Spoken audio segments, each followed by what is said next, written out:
Battle to the एवेंस की सोसम सी video के अंदर एक बार फिर से आपका स्वागत है। तो इस वीडियो के अंदर हम देखने वाले हैं hole of soul versus sky मेंशनलाइज। तो चलो यार बकवास ना करते हुए वीडियो करते हैं शुरू। जैसा कि आपने इसके पिछले पार्ट में देखा होगा कि जो अपना जियायान होता है उसे पता चलता है कि जो लिटिल फेरी डॉक्टर और क्यूंग ने वो ऑलरेडी दूसरी क्लास में एंटर कर चुकी है और वहीं जो अपने टियान जुन हैं वो दोजुन की पीक पे पहुंच चुके हैं। और लास्ट में जियायान को होल ऑफ सोल से एक चैलेंज लेटर आया था और इस चैलेंज लेटर में लिखा होता है स्काई मेंशनलाइज और जियायान आज से 3 दिन बाद हम फॉलन माउंटेन रेंज में तुमसे ऑल आउट बैटल करेंगे। अब आगे क्या होने वाला है चलो जानते हैं इस वीडियो के अंदर। और जैसे ये न्यूज फैलती है कि इस जगह पे होल ऑफ सोल और स्काई मेंशनलाइज की ऑल आउट बैटल होने वाली है और 3 दिनों के अंदर ये खाली पड़ा हुआ माउंटेन रेंज एकदम लोगों से भर जाता है। और ये जो सारे फैक्शंस और एक्सपर्ट होते हैं ये पूरे फॉलन माउंटेन रेंज में फैले हुए थे क्योंकि ये बैटल जो कि डिसाइड करने वाली है कि फ्यूचर में सेंट्रोपेन का ओवरलोड कौन होगा इसे कोई भी मिस नहीं करना चाहता था। और अभी के सीन को देख कैसे लगता है जैसे कि सेंट्रोपेन के सारे फैक्शंस और एक्सपर्ट इस बात को जानने में काफी ज्यादा क्यूरियस है इन दोनों के क्लैश के अंदर आखिरकार पावरफुल कौन होगा, क्या वो पुराना फैक्शन होल ऑफ सोल होने वाला है या फिर न्यू स्काई मेंशनलाइज। और इन 3 दिनों के अंदर फॉलन माउंटेन रेंज में लोगों की तादाद इतनी ज्यादा बढ़ चुकी थी कि बेचारे यहाँ के जो मैजिकल बीस्ट वगैरह होते हैं उन्हें अपने धुंध दबा के यहाँ से भागना पड़ता है और अभी बेचारे सबसे ज्यादा यही परेशानियों का सामना कर रहे थे। और इस फॉलन माउंटेन रेंज में रहने वाली वो मैजिकल बीस्ट ट्राइब वो अभी इतनी ज्यादा डर चुकी थी कि वो अपने सारे एक्स मेंबर्स को लेकर इस फॉलन माउंटेन रेंज से बाहर जा चुकी थी। और अभी इन सभी मैजिकल बीस्ट वगैरह को पता होता है कि अब जब यहाँ पे इतने हाई लेवल के एक्सपर्ट्स इकट्ठा हो रहे हैं और अगर इनमें से किसी का भी दिमाग घूम गया तो फिर उनकी पूरी ट्राइब ही डिस्ट्रॉय हो सकती है। और जब फॉलन माउंटेन रेंज में लोग इतनी खतरनाक तादाद में इकट्ठा हो जाते हैं तो इन सभी के दिल की जो एक्साइटमेंट होती है वो भी काफी ज्यादा बढ़ने लगती है। और इनमें से किसी को भी ऐसा नहीं लगता है कि इनकी ये जो ट्रिप है बेकार जाने वाली है क्योंकि आखिरकार ऐसी ऑल आउट बैटल दर्द को हिला देने वाली होगी। ऐसे माहौल के अंदर जो 3 दिन होते हैं वो काफी तेजी से गुजर जाते हैं और जैसे चौथे दिन की सूर्य की रोशनी नीचे जमीन पे पड़ती है उस माउंटेन रेंज का जो एटमॉस्फेयर होता है वो काफी ज्यादा गर्म हो जाता है। और अभी आसमान में भी कहीं स्विच स्विच के साउंड सुनाई दे रहे होते हैं और लोग किसी मधुमक्खी के झुंड की तरह आगे बढ़ रहे थे। और इन सभी लोगों की जो डेस्टिनेशन होती है वो एकदम सेम ही थी क्योंकि उसी फॉलन माउंटेन पे जा रहे थे जो कि फॉलन माउंटेन रेंज के मिडिल में पड़ता था।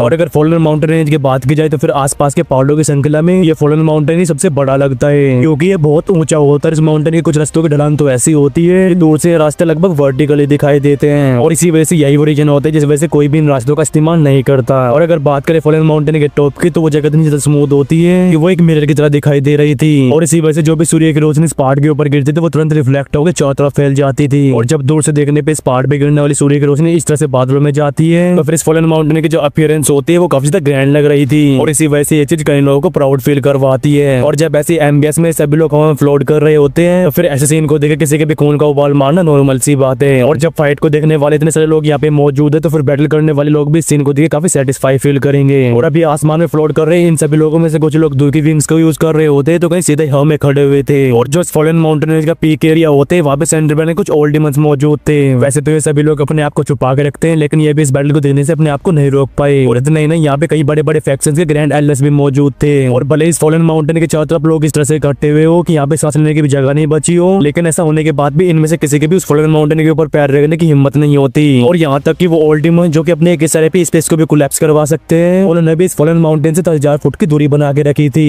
यार जैसे टाइम गुजरता जाता है तो इस जगह का जो एटमॉस्फेयर होता है वो भी टेंस होता जाता है। और जब आसमान में मौजूद सूरज अपने हाईएस्ट लेवल पे पहुंच जाता है तो फिर रिफ्लेक्ट होने वाला वो सूर्य की रोशनी का पिलर उसमें से भी एक इंटेंस लाइट बाहर आ रही होती है। और अभी के सीन को देख कैसे लगते हैं जैसे कि लाइट पिलर उस फॉलन माउंटेन को सीधा सूर्य से जोड़ता हो। और आसमान से देखने पे सीन काफी शानदार लग रहा था। ऐसे लाइट पिलर के एकदम पीक तक पहुंच जाने के बाद इस फॉलन माउंटेन रेंज के टॉप का जो स्पेस होता है वो खतरनाक तरीके से डिस्टॉर्ट होने लगता है। एट द सेम टाइम सभी के सोडाओ के सामने एक स्पेशल टनल अपीयर हुई थी और जैसे ये स्पेस क्रैक अपीयर होता है तो तुरंत इसके अंदर से काले रंग की फॉग बाहर आने लगती है। और साथ ही जो काला धुआं होता है इसके अंदर से कई पैनी पैनी आवाजें भी बाहर आ रही थी। और इस आवाज को सुनने के बाद जब यहाँ पे मौजूद सभी लोग उस ब्लैक फॉग को देखते हैं तो इन सभी के जो चेहरे के हाव भाव होते हैं वो चेंज हो जाते हैं। और अभी ये भी सभी लोगों को अच्छे से समझ आ चुका था कि आखिरकार इस स्पेशल क्रैक में से बाहर आने वाले लोग है कौन। और इसी वजह से अभी सभी का फोकस ऑफ अट्रैक्शन बन गया था वो ब्लैक फॉग। और जैसे ही वो ब्लैक फॉग चरण होकर बिखरती है तो सभी के सोडाओ के सामने 7 लोग अपीयर हुए थे। और इन 7 लोगों के जो ओरे होते हैं वो काफी डेंजरस लग रहे होते हैं। और इसी वजह से यहाँ पे मौजूद जो भी लोग अभी इन सभी लोगों को देख रहे होते हैं उन सभी के दिल में हॉरर भर जाता है। और अभी एक बार फिर से इन सभी लोगों को रियलाइज होता है कि आखिरकार होल ऑफ सोल को सेंट्रल प्लान का ओवरलोड क्यों बोला जाता है क्योंकि ये सीधा अपने साथ 7 दूसरे लेवल के एक्सपर्ट्स को लेके आ गए। और भले इन भूतवा कैरेक्टर कैसा भी क्यों ना हो लेकिन ऐसे स्ट्रेंथ को देखने के बाद इन सभी लोगों के पास इसे एडमायर करने के अलावा कोई और ऑप्शन नहीं रहता। और इन 7 लोगों में जो लीडर के स्पॉट पे होते हैं वो होता है हुनमे सिंह और वो ओल्ड गोस्ट हुनमो। और इन दोनों के पीछे वो होल ऑफ सोल का डेप्यूटी चीफ भी मौजूद था। और बाकी के जो लोग बचे हुए रह गए थे वो सभी हुन क्लैन के मेंबर्स थे। और इन 7 लोगों के यहाँ पे अपीयर होने के बाद ये गर्मी से भरा हुआ एकदम डार्क और चिली हो जाता है। और अब ऊपर से आने वाली सूर्य की गर्म रोशनी भी लोगों को ठंडा फील करवा रही होती है। और इस होल ऑफ सोल की जो स्ट्रेंथ है वो इतनी ज्यादा फ्राइटनिंग है और यहाँ पे मौजूद बड़े बड़े फैक्शंस के ग्रैंड एल्डर्स भी होल ऑफ सोल की इतनी खतरनाक स्ट्रेंथ को देख के उन सभी लोगों के चेहरे के रंग भी चले जाते हैं। और होल ऑफ सोल की फ्राइटनिंग स्ट्रेंथ को पर्सनली देखने के बाद इन सभी लोगों को समझ आया था कि अभी इन सभी के फैक्शन और होल ऑफ सोल के बीच कितना बड़ा पावर गैप है यार। यहाँ पे अपीयर होने के बाद वो जो होल ऑफ सोल का चीफ उनमें शेंग होता है वो अपनी नजरों को यहाँ पे मौजूद डेंस क्राउड के ऊपर घुमाता है और पूरे क्राउड को देखने के बाद वो तुरंत अपने सर को ऊपर उठा के माउंटेन के दूसरी तरफ देखता है। इसके बाद उसके वो थंडर बोल्ट जैसी आवाज पूरे फुलन माउंटेन रेंज में गूंजती है। उनमें से कहता है कि स्काई मेंशन लाइंस के लोग अब जब तुम लोग यहाँ पे आ चुके हो तो फिर चुपने की क्या जरूरत है, अपने आप को सो करो। और जैसे ही होल ऑफ सोल के चीफ की आवाज आसमान में गूंजती है तभी एक और हंसने की आवाज सुनाई देती है और वो आवाज हंसते हुए कहते हैं कि तुम सच में होल ऑफ सोल के चीफ कहलाने के एकदम वर्दी हो, क्योंकि तुम्हारी जो आई साइट है वो काफी शार्प है। और इस आवाज को सुनने के बाद सभी का ध्यान माउंटेन के दूसरी तरफ जाता है और अभी वहाँ का जो स्पेस होता है वो खतरनाक तरीके से डिस्टोर्ट हो रहा होता है और वहाँ से तकरीबन 10 लोग बाहर आते हैं। और जैसे ये 10 लोग यहाँ पे अपीयर होते हैं तो फुलन माउंटेन रेंज के सराउंडिंग जो कि होल ऑफ सोल के लोगों की वजह से डार्क और चिली हो गई थी वो वापस से नॉर्मल हो जाती है। और इस मोमेंट पे यहाँ पे मौजूद सभी लोगों को एक चैन के सांस लेने का मौका मिलता है और सिर्फ इन दोनों पार्टीज की बॉडी से बाहर आने वाला और ही जाएगा टेम्परेचर को कंट्रोल कर पा रहा है। तो फिर इन सभी की जो स्ट्रेंथ होगी वो आखिरकार कितनी ज्यादा टेरिफाइंग होगी। जब इसका मेंशन अलायंस का ग्रुप यहाँ पे अपीयर हो जाता है तो फिर सभी की आगे केयरफुल तरीके से जेवन की टोली को ऑब्जर्व करने लगती है। और इसका मेंशन अलायंस की टोली को देखने के बाद यहाँ पे मौजूद सभी लोग एक ठंडी सांस लेते हैं। और अभी यहाँ पे जो कुछ ओल्ड डीमंस मौजूद थे उन सभी के चेहरे के हाव भाव भी चेंज हो चुके थे। अभी एक बुड्ढा बड़बड़ाते हुए कहता है कि इसका मेंशन अलायंस के पास एक्चुअली में 10 डुओ शिंग्स हैं और 10 डुओ शिंग्स लगता है कि इस बार इसका मेंशन अलायंस ने अपने साइड से पावरफुल एक्सपर्ट्स को बाहर निकाल लिया है। और अगर एंसेस्टर वायुन किंग हुआ फेरी और एक और 1 स्टार डुओ शिंग को ऐड कर दिया जाए जिसने कि 1 साल पहले इसका मेंशन अलायंस को ज्वाइन किया था तो फिर अभी के अलायंस के पास 10 फ्राइटनिंग डुओ शिंग्स मौजूद थे और इस लेवल की लाइन अप तो कई एंशिएंट क्लैन से भी कंपेरेबल है। और इसी वजह से अभी इस पूरे एरिया में शांति फैल चुकी थी और इसका मेंशन अलायंस से फ्राइटनिंग लाइनअप को देख के अभी सभी लोग शॉक में थे। और इनमें से कई ग्रैंड एल्डर और पुराने फैक्शंस के लोग की आंखें भी एकदम स्टन थी और इनमें से किसी ने भी नहीं सोचा होता है कि इसका मेंशन अलायंस की पावर एक दिन इस लेवल पे पहुंच जाएगी। और भले इसका मेंशन अलायंस के ग्रुप में 10 पावरफुल डुओ शिंग्स मौजूद हो लेकिन इनकी स्ट्रेंथ को देखने के बाद भी जो होल ऑफ सोल का चीफ होता है उसे घंटा फर्क नहीं पड़ता। और जैसे कि होल ऑफ सोल के जासूस फैले हुए थे तो इन सभी को जैसे पता होता है कि आखिरकार इसका मेंशन अलायंस के पास कैसी पावर है। और इसी वजह से जो उनमें से होता है उसके आगे सभी को इग्नोर करते हुए सामने खड़े हुए ग्रुप के लीडर स्पोर्ट को देखते हैं जहाँ पे कि भी एक यंग लोंडा खड़ा हुआ था। और जब इस सामने खड़े हुए यंग लोंडे की अभी खबर उनमें शेंग के ऊपर चलती है तो काफी टाइम तक वो भी इसके ऊपर भरोसा नहीं कर पाता। और प्योरीफाइंग डेमोनिक लोटस फ्लेम की भयानक स्ट्रेंथ अपनी आंखों से देखने के बाद उसके लिए इस चीज के ऊपर भरोसा करना मुश्किल होता है कि जियाविन प्योरीफाइंग डेमोनिक लोटस फ्लेम के हाथों से सक्सेसफुली जिंदा वापस लौट पाया है। अभी होल ऑफ सोल का चीफ उनमें से कहता है तो तुम अभी भी जिंदा हो। ये सुनकर जियाविन के चेहरे पे एक स्माइल आ जाती है। जियाविन कहता है कि मुझे याद रखने के लिए तुम्हारा बहुत धन्यवाद, वरना मैं इस चीज को बिल्कुल भी नहीं सह पाता। और अभी जियाविन की आंखें भी लगातार सामने खड़े हुए उनमें से इनको स्कैन कर रही होती है। और एक टाइम ऐसा हुआ करता था जब जियाविन की आंखों में ये होल ऑफ सोल का चीफ एक लेजेंड था और तब जियाविन के पास इतनी पावर नहीं थी कि वो इस बंदे के सामने अपने आप को चीटी भी समझ सके। लेकिन अब जियाविन इस ओवरलोड के एकदम बराबर पहुंच चुका है जिसने कि एक टाइम पे पूरे सेंटर प्लेन को हिला के रख दिया था। और ये चीज सीधा इंडिकेट करती है कि जो जियाविन है वो एकदम सुविंग तरीके से आगे बढ़ रहा है। और जियाविन के ऐसे तीखे शब्दों को सुनने के बाद जो होल ऑफ सोल का चीफ होता है वो फालतू में कोई भी बकवास नहीं करता। लेकिन थोड़ी देर तक शांत रहने के बाद वो कहता है तो डिमोनिक फ्लेम अभी तुम्हारे हाथ में है। ये सुन के जियाविन एक स्माइल कर देता है और जियाविन को इस तरह से नॉन कमिटल होते हुए देख जो होल ऑफ सोल का चीफ होते हैं अपने सिर को सिर्फ पलक से हिला देता है। इसके बाद उसकी जो आंखें होती है वो काफी ज्यादा गंभीर हो जाती है। वो कहता है कि वो गिर चुका जियाओग्लन आज तुम्हारे जैसे एक्सपर्ट को प्रोड्यूस कर पाया है और अगर तुम्हारी अभी के अचीवमेंट्स को देखा जाए तो तुम्हें सच में ज़ियाओ जुआन से कंपेयर किया जा सकता है। लेकिन अगर हमारा होम क्लैन एक बार ज़ियाओ जुआन को खत्म कर पाया है तो फिर हमारे पास दूसरे ज़ियाओ जुआन को भी खत्म करने की पावर है। ये सुन के जो जियाविन की आंखें होती है वो काफी ज्यादा डार्क हो जाती है और उनमें भी एक चिलीनेस फ्लैश हो रही थी। और वो जो होल ऑफ सोल का चीफ उनमें से होते हैं वो काफी टाइम तक जियाविन को घूरते रहता है जिसके बाद उसकी जो आवाज होती है पूरे आसमान में गूंजती है। वो कहता है कि तुम्हारी स्काई मेंशन लाइंस के पास इस बैटल के अंदर सिर्फ एक अपॉर्चुनिटी है और अगर कहीं तुम इस मौके को हार जाते हो तो फिर तुम एक बहुत ही टेरेबल स्टेट में चले जाओगे। तो क्या तुम अब भी इस चैलेंज को एक्सेप्ट करना चाहोगे? और होल ऑफ सोल के चीफ की इस आवाज में एक एक्सट्रीमली पावरफुल स्पिरिचुअल स्ट्रेंथ छुपी होती है और इसी वजह से जो आवाज होती है जियाविन को चारों तरफ से टारगेट करती है। ये देख के जो जियाविन होते हैं अपने एक कदम को आगे बढ़ाता है और उसका जो ऑरा होता है वो काफी स्मूथ था। और इसी वजह से होल ऑफ सोल के चीफ का वो अटैक जो किसी सैलाब की तरह जियाविन की तरफ बढ़ रहा होता है वो जियाविन को एक कदम पीछे लेने पे भी मजबूर नहीं कर पाता। और जो जियाविन होते हैं अपने सर को उठा के अपनी हल्की सी आवाज में सिर्फ एक शब्द कहता है, वो कहता है एक्सेप्ट। और जियाविन के एक शब्द को सुनने के बाद जो होल ऑफ सोल का चीफ होता है उसकी आंखें काफी ज्यादा डार्क हो जाती है और भले ही अभी वो अपना मुंह नहीं खोलता लेकिन सभी को सेंस होता है कि इस जगह का जो प्रेशर है वो बढ़ चुका है और अब इस तूफान का आना पक्का हो चुका है और साथ ही पक्का होगा उस बैटल का होना। और जियाविन के कई सालों का इंतजार फाइनली अब इस रिजल्ट के तौर पे बाहर आया है। लेकिन अभी जो जियाविन होता है वो एकदम शांत होता है और एक टाइम वो था जब जियाविन ने जियामा एम्पायर को इस मिस्टिक क्लाउड सेक्ट को तबाह करने का निर्णय बनाया था। लेकिन तब न जाने कहां से होल ऑफ सोल टपक पड़ा और इन्होंने उसके फादर को कैप्चर करके उसके क्लैन को डिस्ट्रॉय कर दिया और इस वजह से जो जियाओ क्लैन की ब्लड लाइन थी वो लगभग खत्म ही होने वाली थी और ऐसे नफरत की वजह से इन दोनों के बीच में कोई भी समझौता नहीं हो सकता। और उस दिन इस जियाविन को समझ आ चुका था कि इसका जो फ्यूचर का पाथ है वो एकदम मुश्किलों से भरा होने वाला है और ये सब जानने के बाद भी जियाविन ने बिना किसी हिचकिचाहट के आगे बढ़ना चुना। और जियाविन को जैसे पता होता है कि भले ही कुछ चीजें डिफिकल्ट हो लेकिन उन्हें एट द एंड छोड़ा नहीं जा सकता। और अगर एक तरह से देखा जाए तो अगर जियाविन आज यहाँ पे खड़ा हुआ है तो इसका एक बहुत बड़ा कारण होल ऑफ सोल भी है। और इस होल ऑफ सोल की वजह से जियाविन की जो आगे बढ़ने की जीत थी वो कभी भी कम नहीं हुई। और अभी वो ओल्ड गोस्ट हुनमो जो कि होल ऑफ सोल के चीफ के साइड में खड़ा हुआ था उसकी भी डार्क और कोल्ड आंखें जियाविन के ऊपर टिकी हुई थी। बुड्ढा हुनमो हंसते हुए कहता है कि सच में कितना साहसी लौंडा है। और जियाविन की नफरत से भरी आंखें एक बार इस बुड्ढे के ऊपर भी जाती है, जिसके बाद वो होल ऑफ सोल के चीफ को देखते हुए कहता है क्या मैं जान सकता हूँ कि आखिरकार ये चैलेंज आगे कैसे बढ़ेगा। ये सुन के हुनमे सिंह कहता है इस चैलेंज में 3 राउंड होने वाले हैं और इनमें से जो 2 फाइट जीतेगा वही इस चैलेंज का विनर होगा। और इसी वजह से दोनों पार्टीज के 3 एक्सपर्ट्स आगे आएंगे। लेकिन अगर तुम चाहते हो कि स्काई मेंशन लाइंस और होल ऑफ सोल के सेलेक्टेड लोग ऑल आउट बैटल करें तो फिर मुझे इससे भी कोई परेशानी नहीं है। और मेरे होल ऑफ सोल को सेंटर प्लेन के अंदर खड़े हुए काफी टाइम हो चुका है। और अगर तुम्हें सच में ऐसा लगता है कि कुछ फैक्शंस को इकट्ठा करने के बाद तुम्हारे पास हमारे होल ऑफ सोल से फाइट करने की पावर आ जाएगी तो तुम काफी नाइव हो। होल ऑफ सोल के चीफ के इन शब्दों को सुनकर जियाविन मुस्कुराते हुए कहता है कि सच में तुम्हारी इन बातों में काफी वजन है और शायद से तुम्हारे पीछे खड़े हुए सून क्लैन के सपोर्ट की वजह से। जियाविन कहता है कि अगर हम लोग लार्ज स्टेट में फाइट करते हैं तो भले ही मेरी इसका इमेजिन आज डिस्ट्रॉय क्यों ना हो जाए लेकिन इस वजह से जो तुम्हारा हून क्लैन है उसे भी एक सीरियस डैमेज का सामना करना पड़ेगा। और मुझे लगता है कि इस टाइम पे जो हून क्लैन है ऐसे नुकसान को अवॉइड करना ही चुनेगा क्योंकि होल ऑफ सोल के इस चैलेंज लेटर ने क्लियर कर दिया है कि वो बड़े के लिए फाइट नहीं करना चाहते। और इसी वजह से हुनमे सिंह ने हाई लेवल के एक्सपर्ट्स के फाइट की तैयारी की है। और भले ये वाली बैटल बड़ी नहीं होने वाली लेकिन फिर भी ये लोग अपने अपने फैक्शंस को रिप्रेजेंट कर रहे हैं। और अगर यहाँ पे ये हार जाते हैं तो फिर इसका सीधा मतलब यही होगा कि फ्यूचर में इनके बीच चाहे कितनी भी बैटल क्यों ना हो आज यहाँ पे जो जीतेगा वही फ्यूचर में पावरफुल रहने वाला है और जो हारने वाला होगा वो हमेशा वीक रहेगा। तभी होल ऑफ सोल का चीफ कहता है कि तुम पहले अपने 2 पावरफुल इंडिविजुअल्स को सिलेक्ट कर सकते हो। होल ऑफ सोल के चीफ के इन शब्दों को सुनकर जियाविन मुस्कुराने लगता है और कहता है कि 3 राउंड्स में से 2 बैटल को जीतना तुम्हारे इन शब्दों में सच में काफी ज्यादा इनोसेंस झलक रही है। और जिस तरह से होल ऑफ सोल के सामने ग्रुप में 90 से 80% लोग हुन क्लैन के शामिल है उन्हें देख के जियाविन समझ जाता है कि जो हुन क्लैन है वो होल ऑफ सोल को हारते हुए नहीं देखना चाहता। लेकिन यही सेम चीज जियाविन के ऊपर भी लागू होती है। वो भी नहीं चाहता कि उसकी स्काई मेंशन लाइंस की हार हो क्योंकि उसके पास अभी ये अलायंस एक जरिया है जिससे कि हुन क्लैन से फाइट कर पा रहा है। और इतनी सारी मेहनत करने के बाद अलायंस आज इस मुकाम तक पहुंच पाई है। और भले ही होल ऑफ सोल के चीफ के शब्द काफी अनप्लीजेंट लग रहे हो लेकिन यही सत्य होते हैं क्योंकि भले ही अभी की sky mansion alliance whole of soul से फाइट कर सकते हैं लेकिन अगर वो होल ऑफ सोल को पूर्ण से इनहाइलेट करना चाहे तो फिर जो अलायंस है उसे बहुत भारी नुकसानों का सामना करना पड़ेगा। और जियाविन के इन शब्दों को सुनने के बाद जो होल ऑफ सोल का चीफ था उसकी वहीं सिकुड़ चुकी थी। वो कहता है लगता है तुम भी इस वॉर के अंदर बड़ा नुकसान नहीं चाहते। जियाविन मुस्कुराते हुए कहता है कि मेरे सामने उन लोगों को लाओ जो कि तुम्हारी तरफ से फाइट करने वाले हैं। ये सुन के वो बुड्ढा हुनमो हंसते हुए कहता है कितने सालों में ये पहली बार है जब मेरे हुन क्लैन को इतनी बड़ी चुनौती मिली है। इतना बोलने के बाद वो अपने कदमों को आगे बढ़ाते हैं और कहते हैं जियाव क्लैन के यंग लोंडे हम तीनों में फाइट करने वाला पहला मैं हूँ। और जब ये बुड्ढा अपने कदमों को आगे बढ़ाते हैं तो शार्प सेंसेस वाले लोग सेंस कर लेते हैं इसके आगे बढ़ते ये जो पूरा पहाड़ है ये कांपने लगा है। और वे बुड्ढे हुनमो के एक कदम आगे बढ़ने की वजह से अभी सोनिक बूम जैसी वेव रिलीज हो रही थी और इस वजह से जो नीचे का माउंटेन होता है वो भी हल्के से टूट फूट जाता है। एट द सेम टाइम कई बड़े बड़े पत्थर जियाविन की तरफ आगे बढ़ते हैं लेकिन जब ये ड्रैगन जैसे फोर्स नीचे से ऊपर की तरफ आती है तो तुरंत ही जियाविन के सामने एक बंदा अपीयर होता है और कोइंसिडेंटली उसके पैर भी वहीं पे प्रेस होते हैं चाचे कि वो ड्रैगन जैसी हिडन फोर्स इरप्ट हुई थी और इसी वजह से जो जमीन होती है वो आधे फुट नीचे चल जाती है। और अभी जियाविन के सामने जो बंदा अपीयर हुआ था उसने हिडन फोर्स के परकच्चे उड़ा दिए थे। और अभी जियाविन के सामने जो इंसान अपीयर हुए थे वो और कोई नहीं बल्कि अपने एंसेस्टर ज़ियाओ चेन थे। और अभी एंसेस्टर ज़ियाओ चेन का जो चेहरा होता है वो एकदम सपाट होता है, उनके चेहरे पे कोई भी एक्सप्रेशन नहीं होता।